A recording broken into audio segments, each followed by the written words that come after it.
Hi, this is Russ. A little while ago, I posted a short saying that I was working with data from Michigan Medicine and I got two models to have 100% predictive accuracy on that data, which is on healthy aging. I want to take a little more time now than I could in that short to explain how that was done.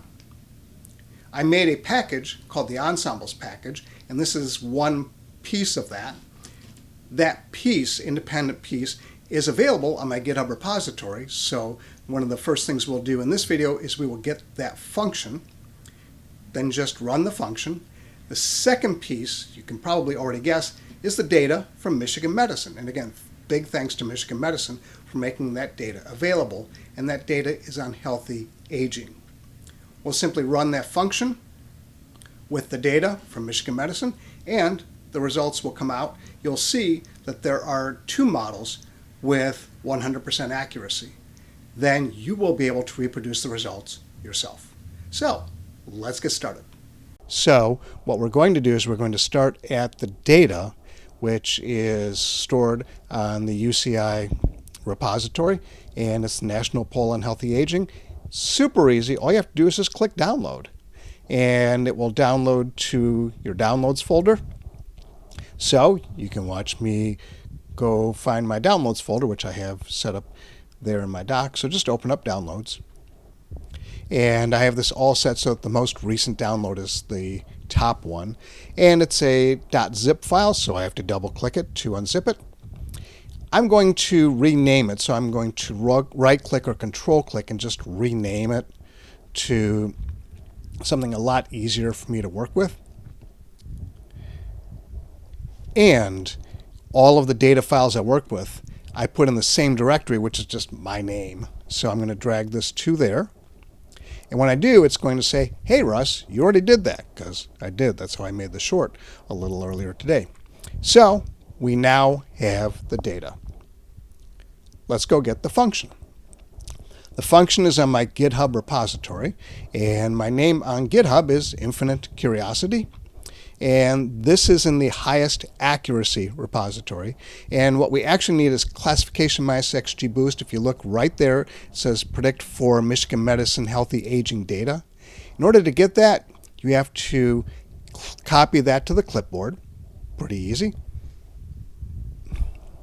And then once that has been copied to the clipboard, we'll be able to open that up in R. Super simple. So the way you do that is you go to R and create a new project, which is File, New Project, ... And that ... means there's always something there afterwards. So we're going to open up a GitHub repository, hit Paste, and I'm going to give it a name, Ensembles 2. So we'll create our little project. Ta-da, there's our project. And as you can see on the lower right, classification minus XGBoost. Just hit that. That'll open up that file. And then just select all and run. That will load the function into the environment, and we're 98% of the way home. So initially we got the data. Now we're getting the function. And this page does everything else we need. It reads the data, and then it actually removes the second column, because the second column is just one number for all the values, so it has no variance, and that messes up some of the models. And then we take the target, which is physical health, make that into a factor, and then just repeat this. In this particular case, it's only going to repeat 10 times, not 25 times, as happened in the short, but the result is going to be exactly the same. And you can see what it's doing. It's fitting the model to the training data, and then making predictions and testing on the holdout data. So let's see how we did. And we have the top two models have 100% accuracy as advertised. Those top two models are Ensemble Bagged Random Forest and Ensemble C50. And you can see right here that Ensemble Bagged Random Forest, this is actually something called a confusion matrix. Each one of those values on the main diagonal is a number. Everything else is 0. Same thing for Ensemble C50. So we have two independent models that both gave us absolutely letter perfect results. So that's how I was able to achieve 2 models with 100% accuracy on the holdout data. Hopefully this is helpful to you. Leave some comment and some feedback. I'm very interested in what you have to say. Thanks very much for watching. See you in the next video.